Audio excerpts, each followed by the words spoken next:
Horror कहानियाँ थी। खूनी गुड़िया। वो आवाज। आधी रात का वक्त हो चुका था। पड़ोस वाले घर से फिर से किसी बच्चे की रोने की आवाज सुनाई देने लगी और साथ में उसी घर में रहने वाली देवकी नाम की औरत की लोरी गाने की आवाज भी। ये आवाज सुनते ही राधिका डर से थर थर कांपने लगी। उसने जल्दी से गहरी नींद में सोए अपने पति केशव को जगाया। केशव उठो, देखो ना, फिर से किसी की लोरी गाने की आवाज आ रही है बाजू वाले घर से। क्या हुआ राधिका? क्यों परेशान हो रही हो? अरे कोई आवाज नहीं आ रही यार। लेकिन अभी बस 2 मिनट पहले तो देव की लोरी गा रही थी और एक बच्चा रो रहा था। अरे कोई मूवी देख रहा होगा, उसकी आवाज होगी। देवकी और उसके पति मोनिश ने बताया ना कि उनके बच्चे नहीं होते। उस घर में कोई बच्चा नहीं है। अब ना तुम भी सो जाओ और मुझे भी सोने दो। लेकिन अभी बस 2 मिनट पहले तो देव की लोरी गा रही थी और एक बच्चा रो रहा था। राधिका हैरान थी कि आवाज सिर्फ उसे ही सुनाई क्यों देती थी। लेकिन जब उसके पति केशव ने उसकी बात नहीं सुनी तो वो सोने की कोशिश करने लगी। लेकिन राधिका के कानों में किसी छोटी बच्ची के हंसने की आवाज गूंजने लगी। राधिका बुरी तरह से डर गई थी। अगली सुबह मैं दुकान जा रहा हूँ। आज माल खत्म हो रहा है दुकान में। इन दिनों पता नहीं क्यों लोग जमकर खिलौने खरीद रहे हैं। आज बड़े बाजार जाकर सारे खिलौने ले आता हूँ। आप रात होने से पहले आ जाएंगे ना? लगता है तुम देवकी से अभी तक डरी हुई हो। अच्छा ठीक है, देखो घर के पीछे वाली गैलरी में मत जाना, क्योंकि वहां से तुम्हें अक्सर देवकी नजर आती है और तुम ना फिर डर जाती हो। ठीक है केशव, मैं आज उधर जाऊंगी ही नहीं। जब भी उधर देखती हूँ कुछ डरावना ही नजर आता है। केशव दुकान चला जाता है। तभी अचानक राधिका को याद आता है कि घर की गैलरी में उसने कुछ कपड़े सुखाए थे। डरते हुए वो वहां जाती है। दूसरी तरफ देवकी की गैलरी नजर आती थी। राधिका जैसे ही कपड़े लेकर वापस आने को पलटती है, उसकी नजर सामने देवकी की गैलरी में पड़ी। वहां एक 4 साल की बच्ची खड़ी होकर उसे घूर रही थी। हे भगवान, ये कौन है? कौन है ये? मैं इससे पूछूं कि इसका नाम क्या है? हाँ, पूछ लेती हूँ, फिर केशव को बताऊंगी। वो मेरी बात पे भरोसा नहीं करते ना। बेटा, कौन हो तुम? हाँ, तुम्हारा नाम क्या है? गुड़िया। तभी अचानक वहां पर देवकी आती है और वो बच्ची गायब हो जाती है। क्या हुआ? आप किससे बात कर रही थी? वो यहाँ पे मैंने एक लड़की को देखा था। वो कौन थी? कहाँ गई वो अभी? कौन लड़की? मैंने कहा ना, मेरे घर में कोई बच्चा नहीं है। मैंने देखा था, वो यही थी। वो आपके पीछे कौन है? राधिका को फील होता है कि किसी ने उसे धीरे से पुकारा, आंटी। राधिका पलट कर देखती है तो वहां वो छोटी बच्ची खड़ी थी। राधिका चीख कर बेहोश हो जाती है। जब उसकी आंख खुलती है तो केशव उसके पास खड़ा था। क्या हुआ राधिका? राधिका, होश में आओ। वो तो भला हो देवकी जी का, जिन्होंने तुम्हें बेहोश पड़ा देखकर मुझे कॉल कर दिया और मैं घर आ गया। तुम उस गैलरी में गई ही क्यों? केशव, वो लड़की यहाँ आ गई थी और वो देवकी, वो ठीक औरत नहीं है। तुम पागल हो गई हो राधिका। आज देवकी जी ने ही मुझे तुम्हारे बारे में बताया। क्या सोचती रहती हो?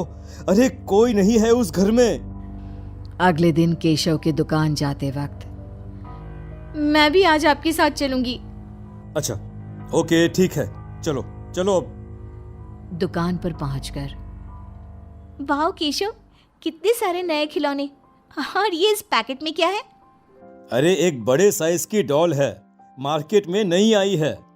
सोचा अगर लोग खरीदेंगे तो अगली बार और ऑर्डर कर दूंगा। क्या मैं देख लूं इस डॉल को? हाँ देख लेना। मैं जरा माल लेने बड़े बाजार जा रहा हूँ। तुम दुकान संभाल लो और आराम से बैठकर खिलौने देख लो, ठीक है? केशव दुकान से चला जाता है। तभी कुछ देर बाद देवकी दुकान पर आती है।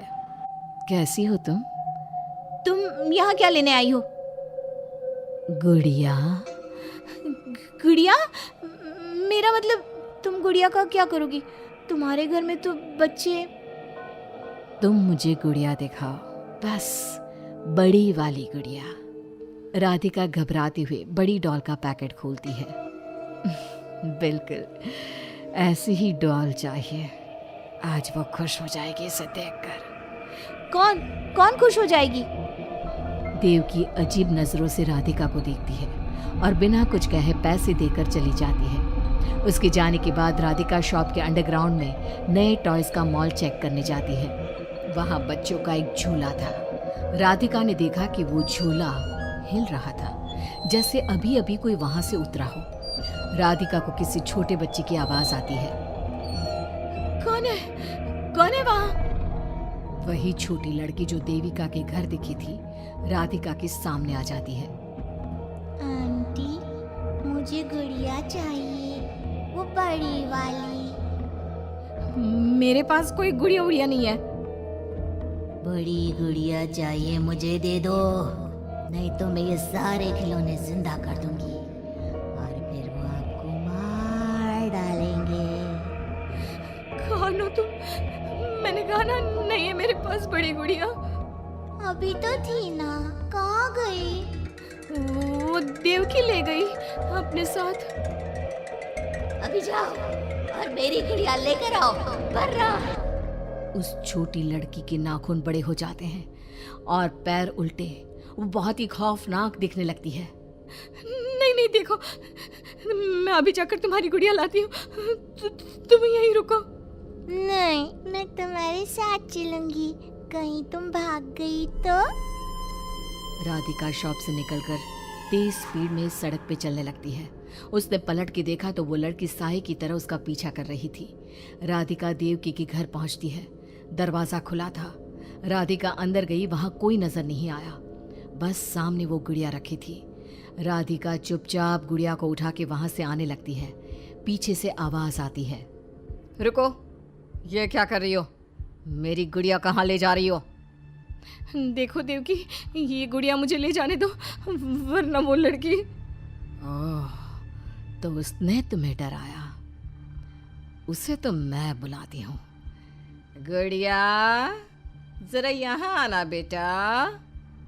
मम्मा, क्या हुआ? मेरी लाडो गुड़िया को बहुत पसंद है। देखो ना, 10 साल की हो गई, अब तक डॉल से खेलती है।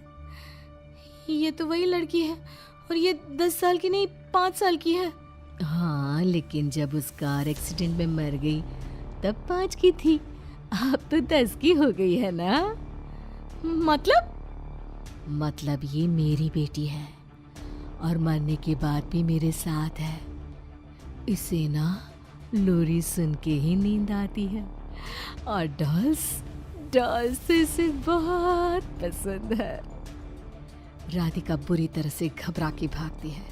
भागते भागते मेन रोड पे आ जाती है। वहीं उसका एक्सीडेंट होता है और उसकी मौत हो जाती है। मगर राधिका की मौत के बाद केशव को पास वाले घर से बच्चे के रोने और लोरी गाने की आवाज़ सुनाई देने लगती है।